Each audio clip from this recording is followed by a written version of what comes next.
शंका। घर में पत्नी या माता पिता के साथ थोड़ा बहुत मन मुटाव या झगड़ा हो जाने पर मन करता है कि घर त्याग कर कहीं और चले जाएं। ऐसी स्थिति में क्या निर्णय लें? गुरुदेव भगवान कहते हैं, मन के मते न चालिए, मन है पक्का दूत, ले डूबे दरिया में फिर जावे हाथ से छूट।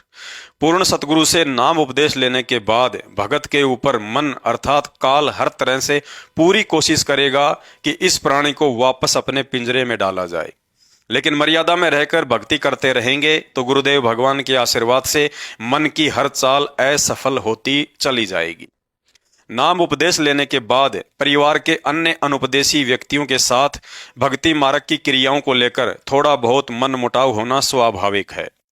क्योंकि उपदेश लेने के बाद परिवार वालों की क्रियाओं में और भगत की भक्ति वाली क्रियाओं में दिन रात का अंतर होता चला जाता है। ऐसी स्थिति में यह सोचकर ज्यादा समझदारी भगत ने ही दिखानी पड़ेगी कि फिलहाल तत्व ज्ञान की समझ ना हो पाने के कारण ये लोग परमात्मा प्राप्ति के आध्यात्मिक मार्ग से अनजान व काल प्रेरित हैं तथा इन परिवार वालों को माध्यम बनाकर कहीं न कहीं काल मेरी मर्यादा तुड़वाने की कोशिश कर रहा है।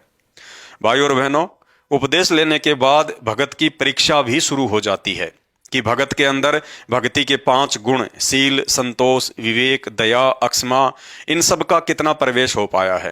काल द्वारा जानबूझकर पैदा की जाने वाली ऐसी परिस्थितियों में भगत तत्व ज्ञान को आधार बनाकर धैर्य धारण करते हुए विवेक का इस्तेमाल करता है, या परिवार के सदस्यों को मोहरा बनाकर काल ने भगत को विचलित करने के लिए जो षड्यंत्र रचा है उसमें आसानी से फंसता चला जाता है।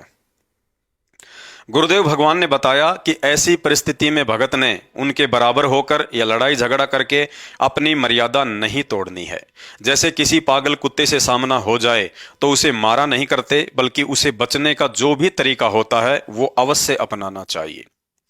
गुरुदेव भगवान ने बताया कि एक तरफ तो आपको उपदेश देकर परमात्मा उस घर के बाकी सदस्यों के भक्ति संस्कार मजबूत करके अपनी शरण में लेना चाहते हैं, तो वहीं दूसरी तरफ काल चाहता है कि इस घर में लड़ाई झगड़ा करवाकर इस भक्ति करने वाले भगत को भक्ति से विचलित करके यहाँ से बाहर निकलवा दूं, ताकि इस घर में परमात्मा की आरती, सत्संग, सुमरण आदि का नामो निशान मिट जाए और बाकी लोगों को भी मेरे ही जाल में फंसा कर रखूं। अतः ऐसी स्थिति में ज्ञान को आधार बनाकर उपदेशी भगत ने और अधिक दृढ़ हो जाना चाहिए, क्योंकि आपके माध्यम से उस घर में यदि भक्ति प्रवेश रहेगी तो आज नहीं तो कल बाकी घर के सदस्य भी परमात्मा की शरण में आने को मजबूर होंगे। अन्यथा जल्दबाजी में आकर यदि आपने घर त्यागने का निर्णय कर लिया तो ना ही आप सही से भक्ति कर पाएंगे और ना ही पीछे से काल निरंजन परिवार के बाकी सदस्यों को परमात्मा से जोड़ने देगा।